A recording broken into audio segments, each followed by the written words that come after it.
अस्सलाम वालेकुम। Today we will do question number 3 from 3A exercise D3 book है आप लोगों की। Let's start reading question. There is written in question number 3 solve inequality 7 + 2x less than equals to 16 and illustrate the solution on a number line. जब इस inequality को हम solve कर लेंगे तो उसको जो है हम नंबर लाइन में जैसे अभी तक इलस्ट्रेट करते हुए आ रहे हैं वैसे ही करेंगे। और उसके बाद यहाँ बताना होगा जो हमारा आंसर आया है एक्स का वो जो इंटीजर होगा उसमें इंटीजर में यानी कि एक्स की पॉसिबल वैल्यूज तो बहुत सारी होंगी, उसमें से लार्जेस्ट वैल्यू कौन सी होगी तो वो हम देख लेंगे। और सेकंड पार्ट में उन्होंने बोला उसी लार्जेस्ट वैल्यू का हमने स्क्वायर करना होगा। ठीक है, स्क्वायर जैसे हम करते हैं आइए सॉल्व करते हैं। सॉल्व करने से आपको मजीद समझ आ जाएगा। This is question number 3। Let's start solving inequality.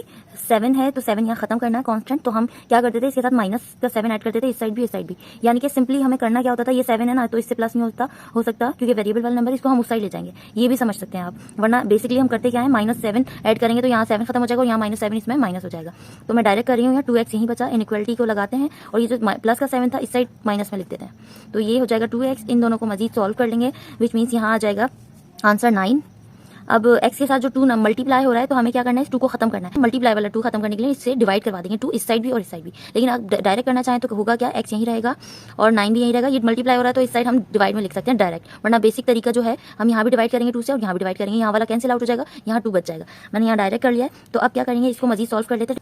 यहाँ पर लिखते हैं 2 डिवाइड हो रहा है 9 से, 2 4 जार 8 माइनस करते हैं 1 बचा, इससे ज्यादा मजीद सॉल्व नहीं होगा। तो हमारा आंसर है होल नंबर 4 आंसर है होल नंबर। डिवाइड 2 से क्या, रिमाइंडर हमारे पास बचा 1। तो हमारी जो इनइक्वालिटी में एक्स के आंसर हैं वो हैं 4.5 से छोटे छोटे और 4.5 के बराबर, क्योंकि यहाँ पे जो एक्स के आंसर होंगे वो किसके बराबर होंगे, पहली बात तो ये बराबर का साइन लगा, इक्वल का साइन, तो 4.5 के बराबर होंगे और 4.5 से छोटे नंबर्स होंगे इसके आंसर्स। तो इसको पहले नंबर लाइन में इलस्ट्रेट कर लेते हैं, एक नंबर लाइन बनाते हैं। हमें पॉजिटिव नंबर चाहिए और पॉजिटिव नंबर से 4 से छोटे छोटे चाहिए, यानी कि हम क्या करते हैं कि यहाँ पर कर लेते हैं 0, यहाँ कर लेते हैं 1 2 3 4 5, right side positive number, left side negative, -1 -2 -3 so on. हम जाएंगे पहले 4.5 पर, 4 और 5 के बीच में ये जो है हाफ आ जाता है, तो ये हमारा जो पोर्शन है 4.5 का हो गया। विच मीन्स हम यहाँ पे क्या करेंगे, सर्कल करेंगे और इस सर्कल को फिल आउट कर देंगे, क्योंकि जो एक्स के आंसर्स आएंगे 4.5 के बराबर भी होंगे और उससे छोटे छोटे होंगे। छोटे होंगे तो मजीद हमारा एरो किस साइड जाएगा, इस साइड जाएगा, क्योंकि 4.5 से छोटा 4, 4 से छोटा 3 एंड सो ऑन।